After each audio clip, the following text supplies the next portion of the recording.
Keir Starmer's migrant deal collapses. High Court delivers crushing blow. Welcome back to UK Connors, where we dissect the political machinations that shape our nation. If you're new here and crave unvarnished analysis of British politics, hit that subscribe button now, because what I'm about to reveal will fundamentally change how you view the current government's competence. 2 flights, 0 deportations. That's not hyperbole.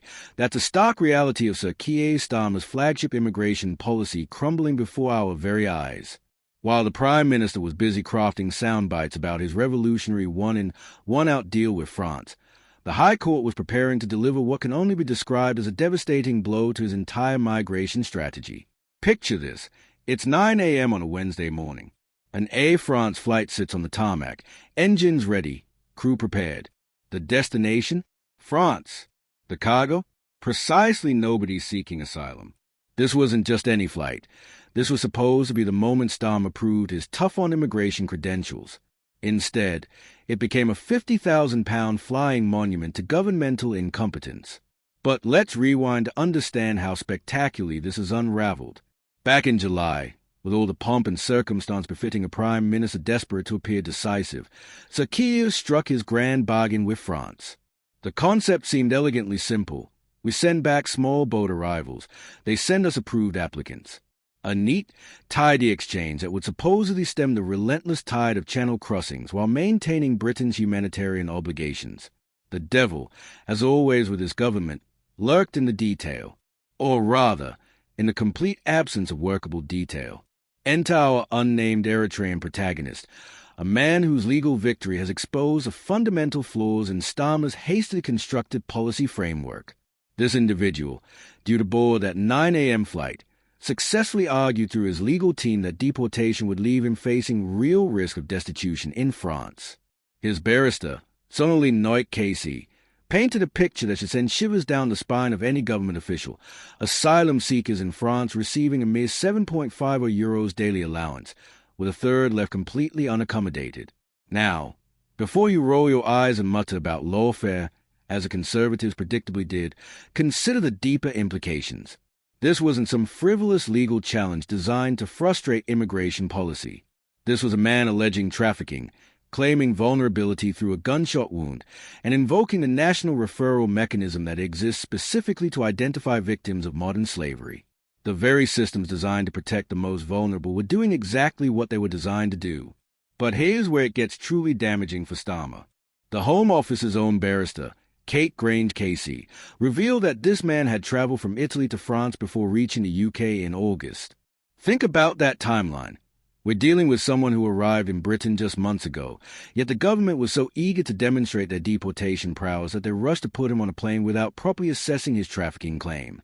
The optics are absolutely brutal. While Downing Street insisted deportations would begin imminently, that favorite word of governments buying time they don't possess, the reality was unfolding in real time. A second Air France flight departed Heathrow without a single asylum seeker aboard. 2 attempts, 0 deportations, and a policy framework that's looking increasingly like Swiss cheese. Chris Philp, the Shadow Home Secretary, seized upon this governmental humiliation with the precision of a surgeon wielding a scalpel. His assessment was withering. Labour's France Returns deal failed to remove a single migrant, yet thousands more continue to arrive. But Philp's critique went beyond Maypoint scoring. He raised a fundamental question that Starmer cannot answer. Has even one person been sent to Britain from France in return? This reciprocal element exposes a hollowness of Starmer's grand bargain. Immigration deals require trust, cooperation, and most crucially, mutual benefit. If France isn't sending anyone to Britain while we're failing spectacularly to send anyone to France, what exactly are we achieving beyond expense? The human element of this story cannot be ignored. We're talking about an Eritrean man, fleeing one of the world's most oppressive regimes, who found himself at the center of a political chess game. His alleged gunshot wound speaks to trauma that transcend political point scoring. His vulnerability assessment through the national referral mechanism suggests experiences that demand careful consideration, not rushed deportation attempts designed to satisfy newspaper headlines. Yet this individual case illuminates a systemic problem with Starmer's approach to immigration. The Prime Minister, so eager to differentiate himself from his predecessor's failures, has fallen into the same trap of announcing policies before working through their practical implications. Though one-in, one-out deals sound decisive in a press release but crumbles under the weight of legal scrutiny, human rights obligations, and administrative complexity. Consider the broader context. Record small boat crossings continue unabated while the government's flagship deterrent policy lies in tatters. Each failed deportation attempt emboldens people smugglers who can now point to Britain's inability to follow through on its threats. The deterrent effect, the entire theoretical foundation of this policy, evaporates when deportation becomes a theoretical rather than practical reality. The financial implications are staggering. Each chartered flight costs tens of thousands of pounds. The legal challenges generate substantial costs. The administrative machinery required to process these deportations demands significant resources. Yet the return on investment appears to be precisely zero deportees and immeasurable reputational damage. But perhaps most damaging is what this reveals about Starmer's decision-making process. Here's a prime minister who built his leadership credentials on forensic attention to detail, prosecutorial precision, and methodical planning. Yet his signature immigration policy appears to have been constructed with all the careful consideration of a house of cards in a hurricane. The legal challenges aren't going away. Human rights law didn't disappear when Labour took power. The European Convention on Human Rights remains binding. The national referral mechanism continues operating as designed. Each of these elements represents a potential obstacle that any competent government should have anticipated and planned for. What we're witnessing isn't just policy failure. It's a collision between political rhetoric and legal reality. Starmer promised toughness on immigration but delivered a policy framework so poorly constructed that it cannot survive first contact with Britain's court system. The gap between promise and delivery has rarely been so starkly exposed. The international implications compound the domestic embarrassment. France, our supposed partner in this arrangement, must be questioning whether Britain possesses the administrative competence to honor its commitments. Future negotiations on immigration, trade, or security cooperation will inevitably be overshadowed by this demonstration of governmental ineffectiveness. Meanwhile, the human cost continues mounting. Each day a delay means more dangerous channel crossings, more people risking their lives in unseaworthy vessels, more pressure on local authorities struggling to accommodate new arrivals, more ammunition for far-right extremists who exploit immigration fears for political gain. The tragedy is that effective immigration policy requires exactly the qualities Starmer once embodied: careful planning, attention to detail, and realistic assessment of obstacles. Instead, we witness a rushed policy announcement followed by spectacular implementation failure. It's governance by press release rather than governance by competence. This Eritrean man's legal victory represents more than one individual's successful challenge to deportation. It symbolizes a fundamental weakness of Starmer's entire approach to one of the most pressing challenges facing modern Britain. When your flagship policy cannot survive scrutiny from a single asylum seeker's legal team, what hope does it have against the complex realities of mass migration?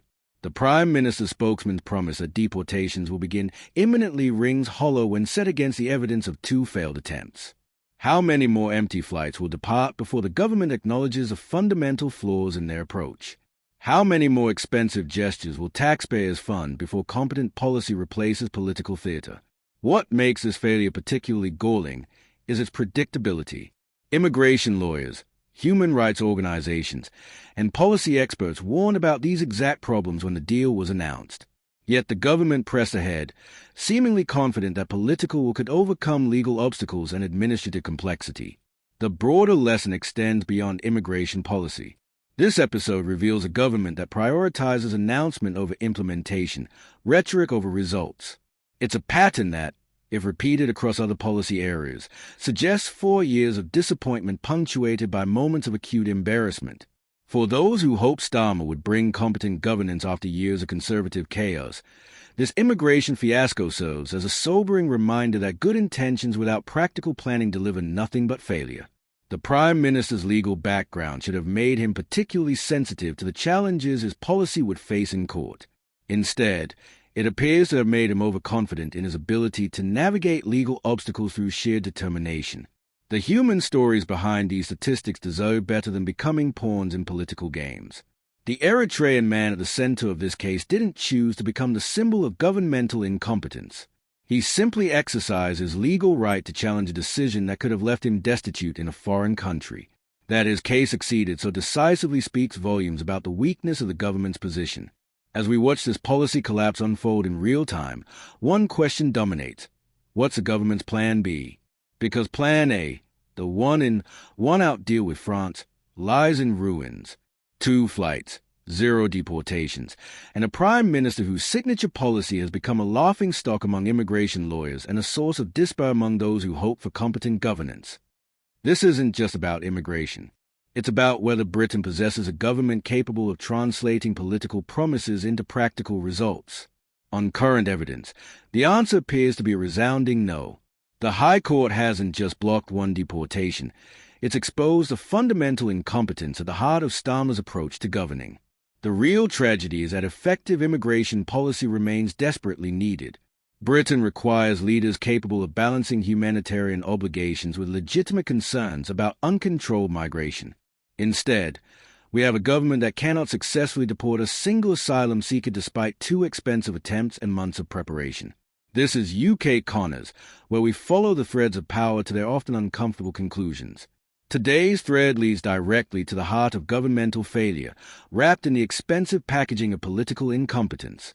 If you want to stay ahead of the political curve as this story continues to unfold, subscribe now. Because if this is how Starmer handles his flagship policy, imagine what other disasters await discovery. Until next time, this has been your guide through the labyrinth of British political reality.